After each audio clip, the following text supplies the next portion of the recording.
Good morning, students.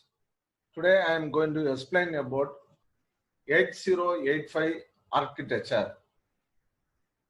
80 architecture consists of registers, instruction registers, instruction decoder, machine cycle encoding, arithmetic logic unit, interrupt control, serial I/O control, timing and control unit, address buffer and data buffer. Address buffer and data buffer. These are the main parts of the 8085 microprocessor. First, we can see about arithmetic logic unit. Arithmetic logic unit, it performs arithmetic and logic operation. In arithmetic operation, addition, subtraction, multiplication, division. In logical operation, AND, OR, NOT, NAND, NOR, XOR, XNOR. But in 8085 microprocessor, we can perform only addition and subtraction. Multiplication and division we cannot perform. By using repeat addition and repeat subtraction, we can perform multiplication and division. Next, AND gate. By using AND gate and NOT gate, we can perform NAND gate. By using NOT gate and OR gate, we can perform NOR function. By using NAND, NOT and XOR, we can explain about registers. So there are 4 types of registers are available. One is general purpose, temporary register, special purpose, 16-bit register. First, we can see about general purpose register. So general purpose, there are 3 registers are there. One is called as BC register pair, DE register pair, and HL register pair. DE is an 8-bit register, C is one 8-bit register. If you combine both the register, that is called as BC register pair, it is called as 16-bit register. D is an 8-bit register, E is one 8-bit register. If you combine these 2 registers, it is called as DE register pair. It is nothing but 16-bit register. Next, H register, L register. Combined together, it will form a 16-bit register that is called as HL register pair. HL register pair is called as data pointer or memory pointer. It is used for internal operation and to store intermediate result. Next, program counter, it is an 16-bit register. Microprocessor increments the program counter whenever an instruction is being executed. The program counter points the memory address of the next instruction that is going to be executed. Initially, the program counter value is 6000. Now I am giving one instruction, call 5000. So immediately what will happen means the program counter value is changed as 5000. Stack pointer. It is a 16-bit register to hold the address of the most recent stack operation. Stack is a reserved memory from RAM to store temporary data. Stack is last in, first out. Stack is always incremented and decremented by 2 during push and pop operation. So there are 2 instructions are available. One is called as push instruction. Another one is pop instruction. Push instruction, it will store the data into the stack, and pop instruction, it will remove the data from the stack. So first we can see one example. Before execution of push instruction, the stack pointer value is 2015, and this is called as stack. So this is the address, stack pointer address is 2015. So the D register value is 10, E register value is 50. So when you give the instruction push D, what will happen means it will decrement the stack address 2014 and it will store the D register value in that particular address. And once again it will decrement the address, so it will become as 2013, and it will store the E register data, that is 50. Now if you see the stack pointer address, it is 2013. Earlier it is 2015. 15. So stack pointer, it is used to hold the address of the most recent stack operation. Temporary register. There are two temporary registers there. One is called as temporary data register. Another one is WZ register. These two registers is not available for the programmer or the user. For the internal operation, these two registers are used. For example, first I am going to explain about where temporary data register is used. I am using one instruction add B. Add B means it will add the accumulator data plus B register data and the result will be stored in A. So this arithmetic operation is performed by ALU. ALU has two input and one output. So one input is connected to A, another input is connected to temporary data. So our A register value, it is available in A only, but B register data, it will be temporarily moved to the temporary data register. After moving the data to the temporary data, the ALU perform the addition operation and the result will be stored in A. So here we are using this temporary data register. Next, WZ register, it is used for exchange instruction. Here there are one instruction is given, HL register, DE register. What is meant by exchange instruction means it will exchange the data from HL register to DE and DE to HL register. So initially the H value is 2, L value is 0.5, D value is 3, E value is 4. After execution, H value becomes 3 and D value is 2. L value is 4 and E value is 5. So for this operation, the WZ register is used. Instruction register, it is an 8-bit register. The opcode is fetched from the memory and it is stored in the instruction register. After that, it is sent to the instruction decoder. Accumulator, it is an 8-bit register. It is used to perform the arithmetic and logical operation.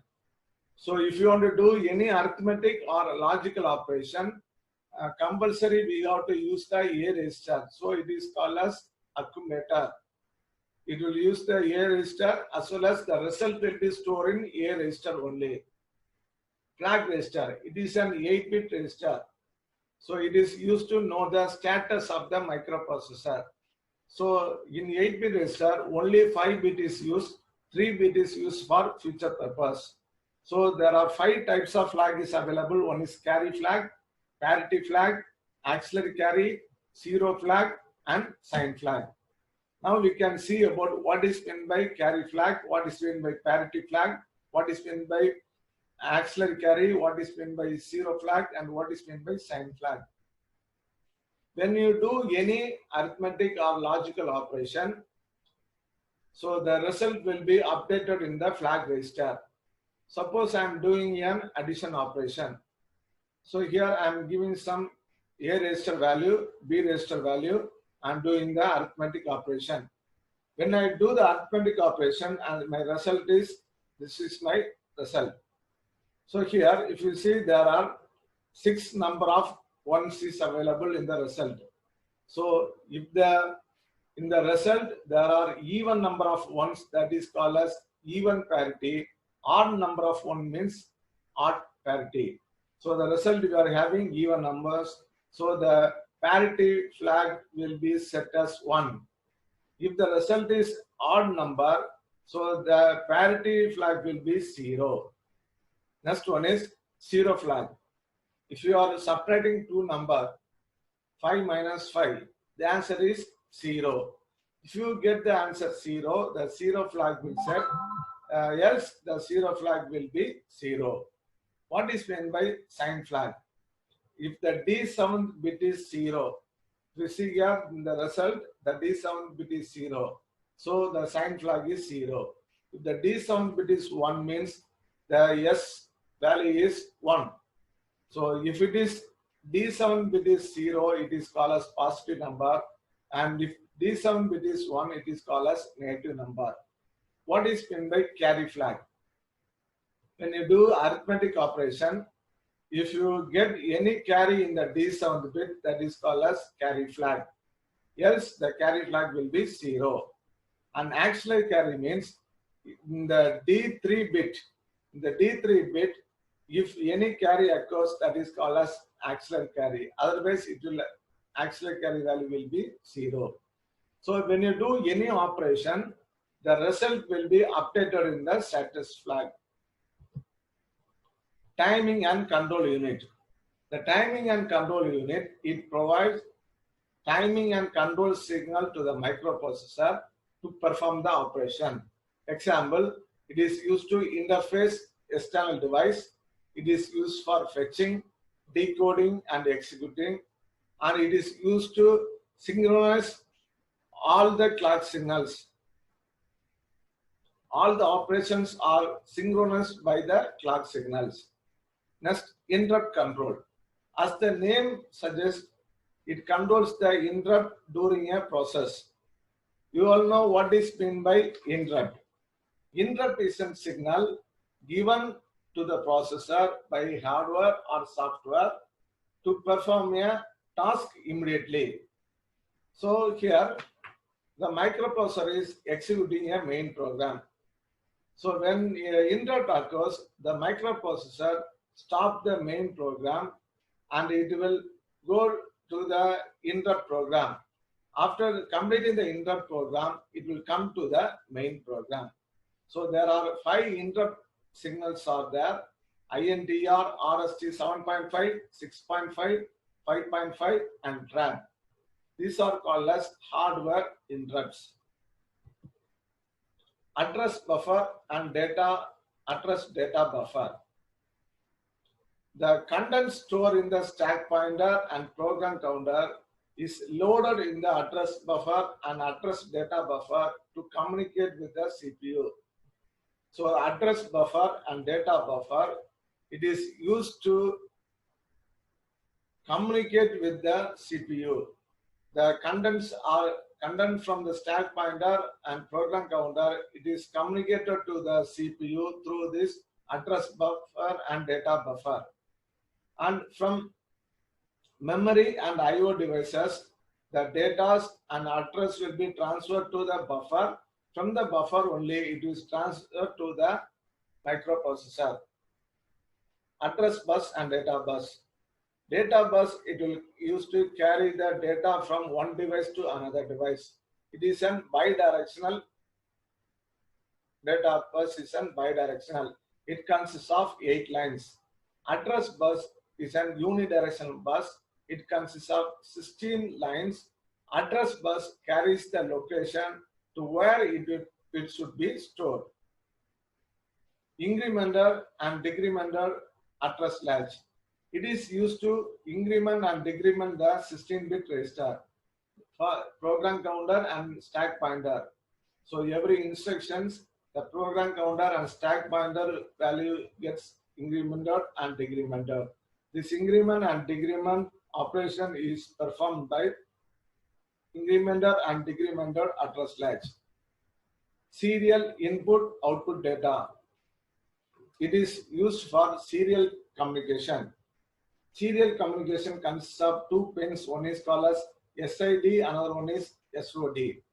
Serial input data, it is used to receive the signals from the peripheral device.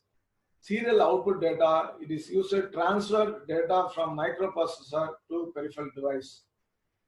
In serial communication, the data are transmitted 1 bit by bit. It consists of only 1 line. Instruction decoder.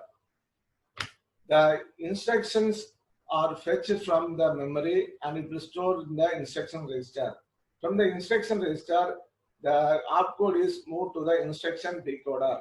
The instruction decoder, it will decode and it will do the timing and control signals to the registers, data buffers, ALU and all the external devices. It consists of 7 machine cycles: opcode fetch machine cycle, memory read, memory write, IO read, IO write, acknowledgement and bus idle machine cycle. It gives the status of the current machine cycle. Suppose the memory read operation is going on, means the machine cycle, it will show us memory read machine cycle, IO read machine cycle, memory write machine cycle, opcode fetch machine cycle, etc. This task is done by machine. I am going to explain the 8085 architecture with a small program. This program consists of 4 lines. In first line, I am going to store the 00 in your accumulator or A register. Second line, complement the accumulator. I am complement the value. So if it is 0 means the value is 1. 1 means it will become as 0. That is called as complement. So the value is stored in the A register or accumulator. The A register value I am going to store in the memory address 5000. After that, result is stored in the memory. I am going to stop the operation. That is called as halt operation. So this is called as assembly language. So the microprocessor will not understand the assembly language. It will understand only the machine language. So I am writing the program in machine language. So machine language, I am taking the memory address as 8000. First instruction, I am writing the opcode as 3E. Next 001, I am storing the value 00. 8002, 2F. 8003, 32. 8004, 00. 8005, 50. 8006, 76.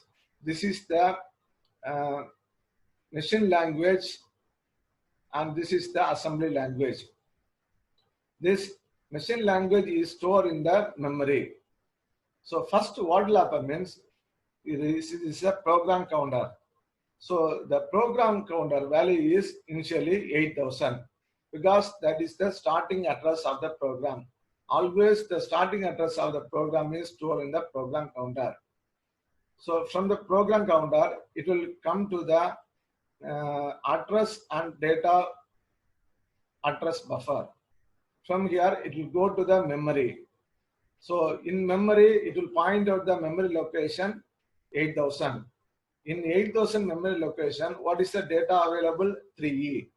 That 3E, it will be moved to the data address buffer and will come to the instruction register. So instruction register, the 3 will go to the instruction decoder. It will decode the value and it will give the timing and control signal to all the blocks. Next is value is 00. So next it will increment this program counter as 8001 and it will point out the memory location. In 8001, 00 is available. That is moved to the, it is come here and next it will move to the accumulator. Next 8000 to 2F. So this complement accumulator content, it will go to the ALU. It will do the operation complement and it will store the result in the accumulator. Next, store the accumulator content in the memory location 5000. Next, automatically the program counter value is changed as 5000. So the accumulator data will come here and it will go and store in the memory location. Finally, stop the program. So like this only, the microprocessor, it will execute all the